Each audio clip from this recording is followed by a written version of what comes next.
ang mabuting balita ng Panginoon. Pinupuri ka namin, Panginoong Hesukristo. Magandang umaga po sa inyong lahat. Ilang tao na po ba ang nadala nyo papalapit sa Panginoon? Mayroon na ba kayong naihatid pabalik sa Panginoon? O baka ang dapat kong itanong sa inyo, ilang tao na ba ang lumayo sa simbahan ng dahil sa iyo? Mga kapatid, sa ating pong pagsusumikap maging Kristiyano, sa ating pagpapatuloy sumunod sa Panginoon, huwag nating kalimutan ng isang mahalagang aspeto ng ating pagiging Katoliko, ang maging tagapaghatid din ng ibang tao kay Jesus. All the while, sa ating pong pagsusumikap, magsimba, sumunod kay Jesus, mas madalas ang lagi nating inihahandog, ang lagi nating dinadala ay mga sarili natin o ang ating mga sariling panalangin o intensyon. Pero isa pong magandang ating alalahanin na sa ating pagsusumikap mapunta ng langit, tandaan niyo po, mission din natin na magsama ng iba sa langit. Mission din natin na maging tagapagdala ng ibang tao kay Jesus. Sa atin pong mabuting balita sa umagang ito, patuloy ang pagpapaalala sa atin sa buhay pagsunod, buhay pananampalataya. At mahalagang makita natin ito pong importanteng aspeto na ito ng ating pagsunod kay Jesus. Na tayo rin ay mga tagapagdala ng tao papalapit sa Kanya. We are instruments of God's healing, reconciliation, and blessing to other people.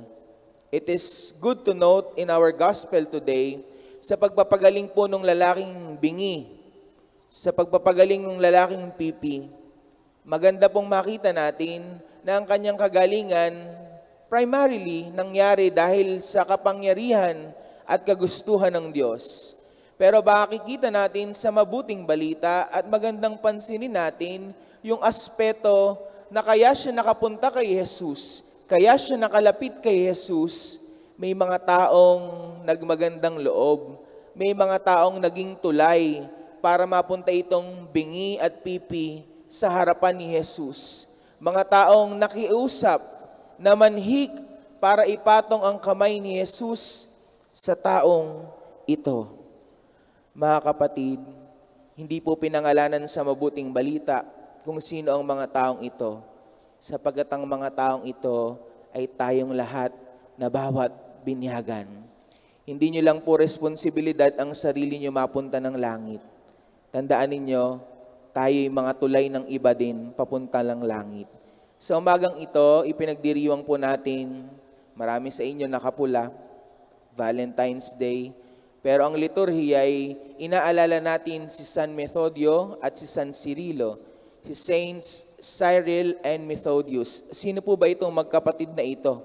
Isang monghe at isang obispo sa silangang Europa na nabuhay around year 800. Mga ganun po sila nabuhay. Ano po ba ang contribution ng dalawang santong ito sa simbahan? Sila po ay tinagurian na apostles to the Slavs. Ano ba yung apostles to the Slavs? Sila po yung mga taong responsable na naghanda ng liturgy.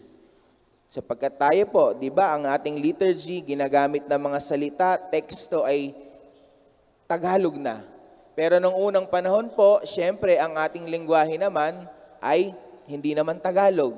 Pero itong dalawang magkapatid na ito, they were responsible in preparing the Slavic text para po yung kanilang mga kababayan, kanilang mga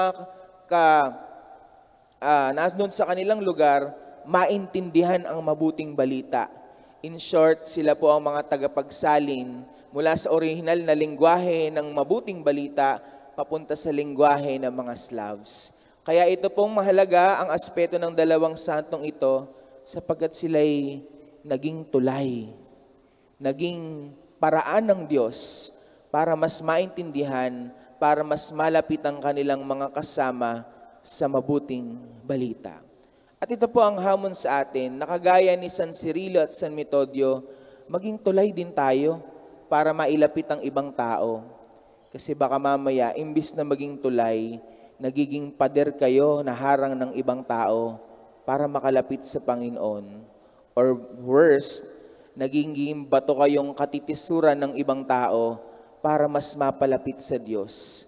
Baka kasi mamaya, imbis na maging tulay tayo, tayo mismo ang nagiging iskandalo, kaya maraming ibang tao lumalayo sa simbahan. Bakit maraming lingkod tumitigil sa paglilingkod? Sapagkat hindi nababanaagan sa ating mga salita, sa ating mga kilos, na sila'y mainam lumapit sa Panginoon. Nawa sa umagang ito, ipagdasal po natin sa ating buhay pagsunod sa Panginoon.